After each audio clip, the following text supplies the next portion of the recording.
On the 2nd of August 1982, our family went on a 2-week camping trip in Grey Wells Provincial Park in Canada. There were 3 generations that went on this trip together. There were the parents, Bob and Jackie Johnson, and their 2 young daughters, 11-year-old Karen and 13-year-old Janet. Jackie's parents also came along, George and Edith Bentley. The family wanted to create some memories, but what happened to them is beyond chilling. The family were keen campers, and being out in nature was something they loved dearly. Wells Grey Park was a rather remote place. The Johnson family set up their camp at a secluded area near the old Bear Creek site. The Bentleys soon arrived to join them with their truck, camper van and boat.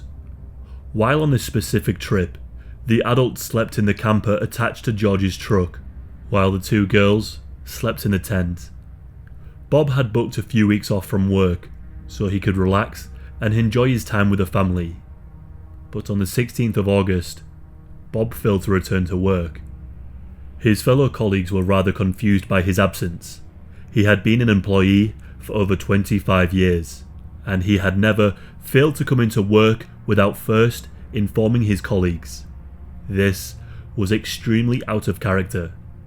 Days went by, and still there was no sign of Bob. Bob's colleagues had tried their best to contact him and his family, but to no avail.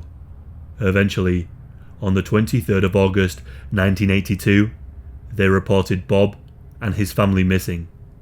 The police searched for the family through the Wells Grey area, but they were nowhere to be seen. A man was foraging for wild mushrooms and berries when he stumbled upon a totally burnt out car. The car was the same that the Johnsons were driving. The forager called the police immediately, and investigators soon arrived and began to examine the scene. When they looked in the back of the car, they discovered the charred bones of what appeared to be adult humans. Detectives were quickly dispatched, and the bones were taken away for identification. It was confirmed that the skeletal remains were that of Bob and Jackie, George and Edith. All of them had been shot. The trunk of the car was also searched, and in the trunk were the remains of the 2 girls, Karen and Janet. Both of these girls had been shot in the head. The car was found in an unusually inaccessible location, so the investigators believed that the murders had taken place somewhere else, and that the car had been driven there in an attempt to throw off investigators and or to hide evidence. The truck, camper and boat that George and Edith had brought on the trip were still missing. Park rangers and locals came forward stating that they had seen the family at Bear Creek. A search of the area uncovered .22 caliber ammunition shells, which matched the gunshots that killed the family. Evidence was found that the family was indeed in this location. Bottles of beer that Bob drank were found cooling in a stream. They also found 2 sticks that had been sharpened and stripped of their bark. These would have more than likely been used by the 2 young girls to toast marshmallows. The following year, in April of 1983, a reenactment of the killings was televised in the United States and in Canada too. The case was picked up by the media, which prompted tips from across the country.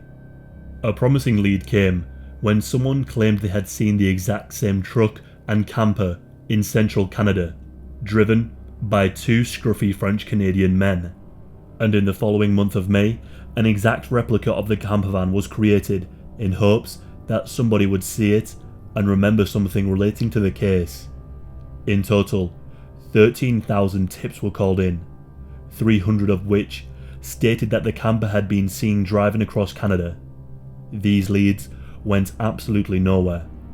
The 2 French-Canadian men were driving a completely different vehicle. Hundreds of working hours were wasted on these wild goose chases. 14 months after the murders, on October the 18th, 1983, there was a breakthrough. 2 forest workers found the camper truck 15 miles away from the location where the murders had taken place. It was near Bear Creek, on an old logging road near Trophy Mountain. Whoever had killed the family had tried to drive the vehicle into a gorge, but there were too many logs in the way and they failed to do this. They then used a mixture of gasoline and some other flammable liquid to burn it. The police received criticism as the camper was so close to the murder site, and they had spent so much money and human resources into trying to find it. The burnt vehicle unfortunately had no clues inside, but the logged road was abandoned and not widely known. It was hard to access, and this information led the investigators to believe that whoever had done this was more than likely a local person who knew the area very well. A woman came forward with some information about a local 24-year-old man named David Shearing. David worked as a logger and had told her that he had found a vehicle with a bullet hole in it. Despite coming from a respectable family, David had previously been in trouble with the law on multiple occasions. He had been charged for assault, drug possession, drunk driving, and a hit and run. There were also rumours that he had a thing for young girls. He was also identified by someone who told the police that David had been trying to re-register a Ford pickup and had asked if this man could repair a hole in its door. David only lived 3 miles away from where the murders took place. David was brought in for questioning, and after some skillful interrogation, they got David to name the murder site, which had not yet been released to the public. He confessed to the crime. At first, he said the motive was to rob the family, but then he later admitted to the real sinister motive after he was convicted. But his initial confession was that he shot the 4 adults as they sat around the campfire, and then shot the girls as they slept in the tent. On April the 17th, 1984, David was sentenced to life in prison with no chance of parole for 25 years. The police suspected that there was more to this crime, but they couldn't prove anything due to a lack of evidence. Then, the sergeant who worked on the case, named Mike Eastham, interviewed David again. He told David that he was here to find the truth. He knew that the motive was sexual. David then came clean. He said that he spotted the family the moment they set up camp, and he lurked in the shadows for days watching them. He lusted over the girls and wanted to sexually abuse them, even if he had to take the lives of the parents and the grandparents to do so. Fantasizing about having sex with them wasn't enough, and he decided to act. On the 10th of August 1982, David walked onto the campsite where the family was sitting round the fire and began to shoot.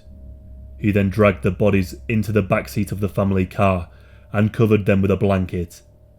He then opened the tent where the sisters were sleeping, and he told them that a gang had come by the camp and that their parents had to run away. David told the sisters to come with him, and they did. He then took them to his property.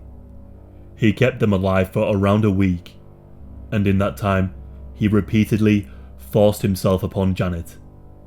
On the 16th of August, he dragged Karen into the woods and told her to turn around. He then shot her in the head. The next day, on the 17th, he did the exact same to Janet. The fear these girls must have experienced is unimaginable. What is most frustrating about this case is that a prison guard had banged on the property where David was when he was with the girls. The prison guard was supervising some prisoners from a local jail who were fishing on a nearby river. He came to the door of the cabin just to inform David as to what was happening and not to be worried by the sight of so many prisoners. Before David opened the door, he told the girls to hide behind the door and to stay quiet. David opened up the door and spoke with the prison officer. The girls complied and remained silent. If they would have screamed for help, they could still be alive today. David was also one of the first people to be interviewed by the police. They had interviewed him months before he was caught. They had spoken to him in the backyard of the Shearing family farmhouse, and the murder weapon that he had used was hung on the wall inside. In 1995, David married a woman named Heather Ennis, and Heather has made some rather bold claims. She says that David deserves a second chance as a free man, stating that she has never seen such a change in a person. David was denied parole in 2012, and he then withdrew his application in 2014 when a petition with 13,000 signatures was presented to the National Parole Board. He is now eligible to apply every 2 years, and the next one is in July of this year. As I write this, it is just 1 month away. There is a link in the description if you want to sign it. Hopefully, we can keep him where he belongs and ensure this family get the justice they deserve.